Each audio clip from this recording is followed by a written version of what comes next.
Siapa Imam Bonjol? Semua pasti bilang pahlawan. Sekarang siapa namanya Imam Bonjol? Al-Habib Muhammad Syahabuddin. Beliau habaib dari kalangan bin Syahab.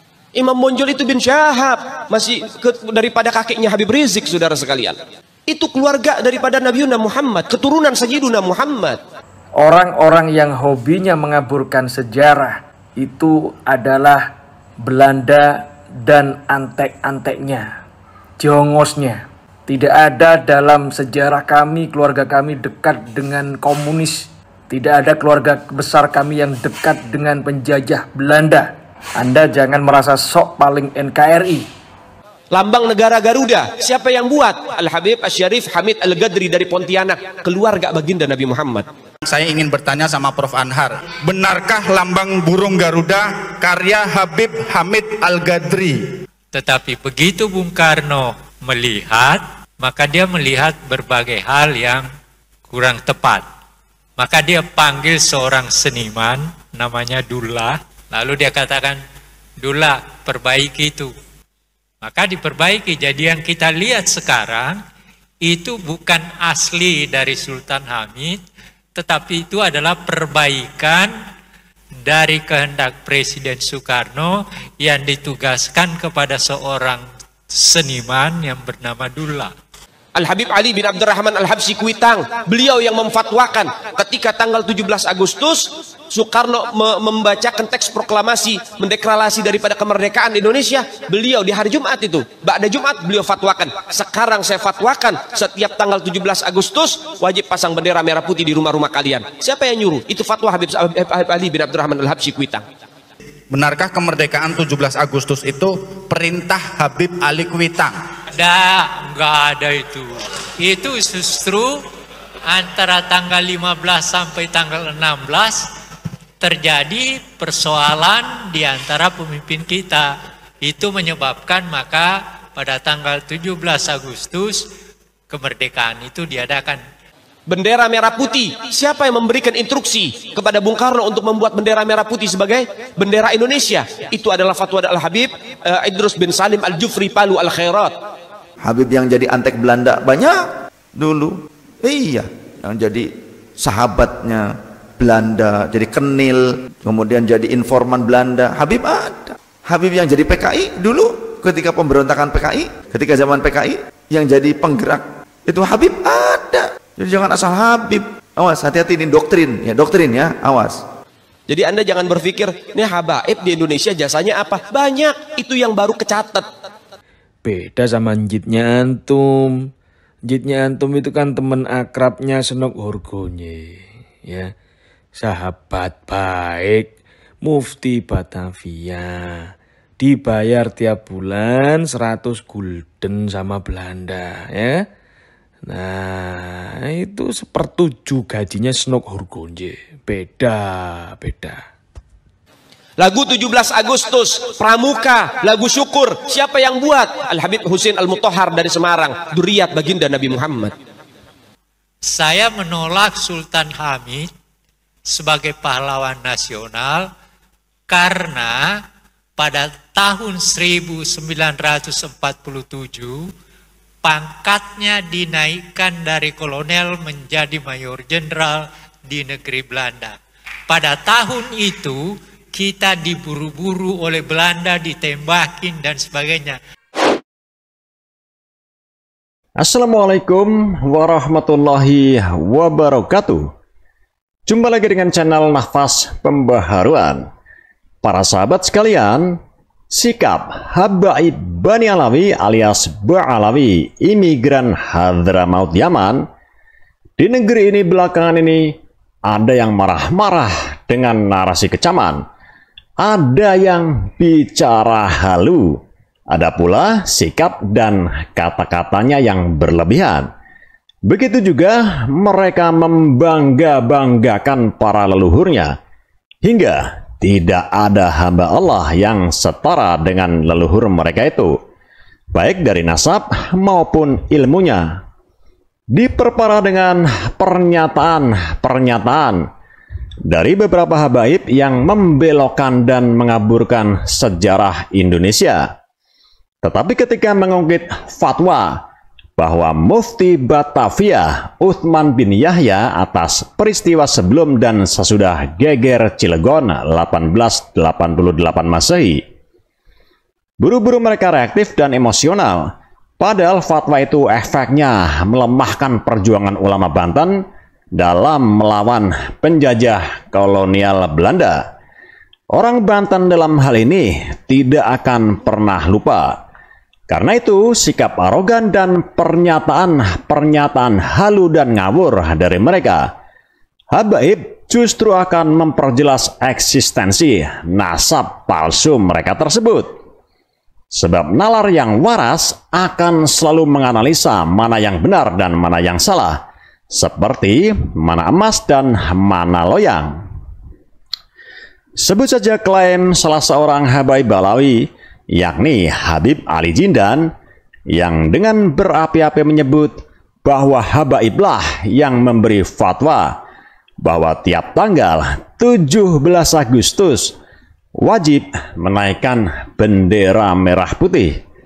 Selain itu, kata Ali Jindan, habaib pula lah yang memberi perintah ke Soekarno untuk menjadikan merah putih sebagai bendera Indonesia. Tak hanya itu, Habib Ali Jindan juga menyebut lambang negara Garuda dibuat oleh habaib asal Pontianak, yakni Habib Syarif Hamid Al-Qadri. Bahkan menurut Ali Jindan, lagu 17 Agustus juga dibuat oleh habaib, yakni Habib Muhsin dari Semarang. Klaim Habib Ali Jindan ini dibantah oleh sejarawan Anhar Gonggong. Menurut Anhar Gonggong, ketika itu pada awal kemerdekaan diperlukan lambang negara, lalu dibentuklah panitia. Adapun ketua panitia adalah Ki Hajar Dewantoro dan anggota-anggotanya antara lain Muhammad Yamin dan Sultan Hamid II. Anhar menjelaskan, dari sekian banyak rancangan yang masuk ke panitia, ada 2 yang diterima, yakni rancangan Sultan Hamid II dan Muhammad Yamin. Tapi setelah dilihat, ternyata rancangan Muhammad Yamin ada sedikit kecenderungan ke Jepang-Jepangan.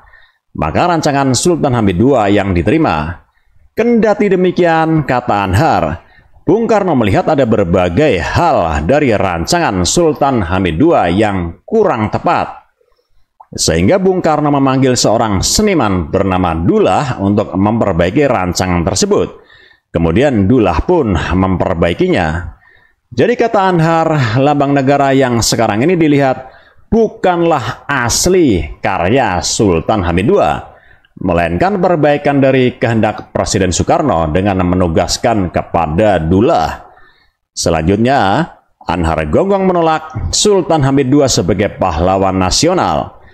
Alasannya karena tahun 1947, pangkat Sultan Hamid II dinaikkan dari kolonel menjadi mayor jenderal di negeri Belanda.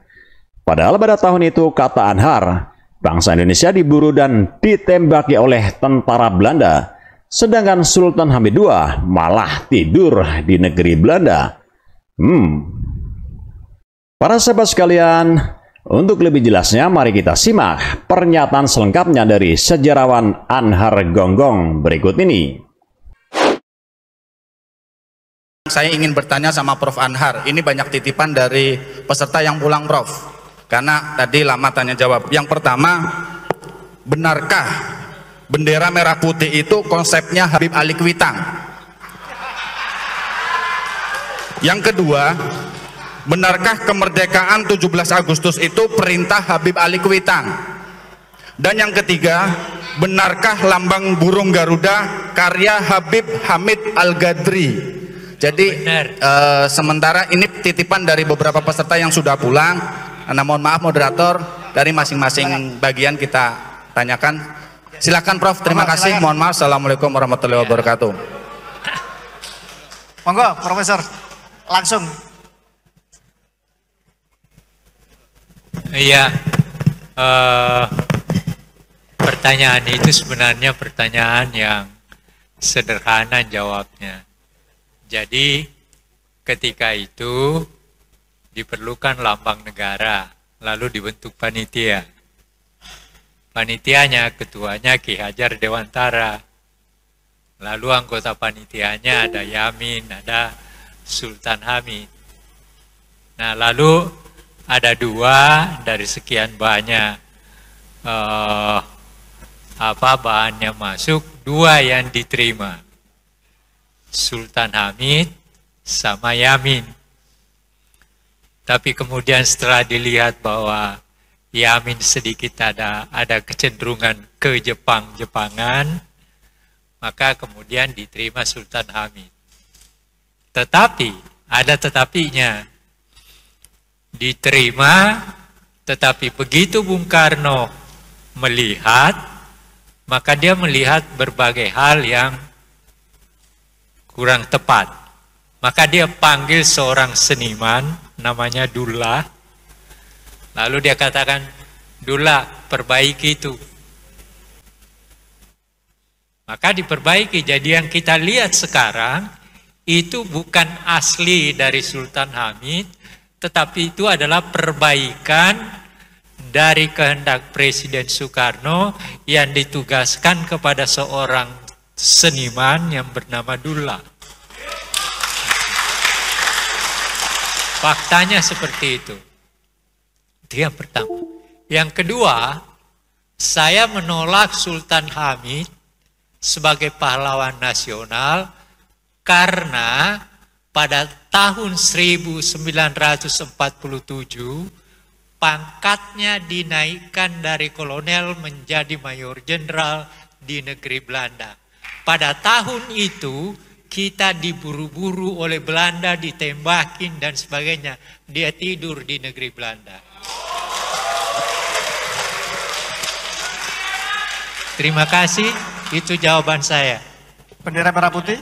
Ya, yang bendera, kenapa benderanya? Lambang burung Garuda. Lambang burung Garuda. Bendera merah putih konsep Habib Ali Kuitang. Enggak benar. Enggak benar. Jadi jangan begini. Jangan menggunakan sesuatu yang penting bagi negeri kita hanya untuk kepentingan diri kita dan kelompok kita. Terima kasih. Yang ini, Prof, izin. Benarkah kemerdekaan 17 Agustus itu perintah Habib Ali Kuitang? Apakah kemerdekaan 17 Agustus? Enggak ada itu. Enggak. Itu justru antara tanggal 15 sampai tanggal 16 terjadi persoalan di antara pemimpin kita. Itu menyebabkan maka pada tanggal 17 Agustus kemerdekaan itu diadakan. Dan itu adalah kemerdekaan bangsa. Belum ada negara. Besoknya baru ada negara, yaitu tanggal 18 Agustus. Seperti itu.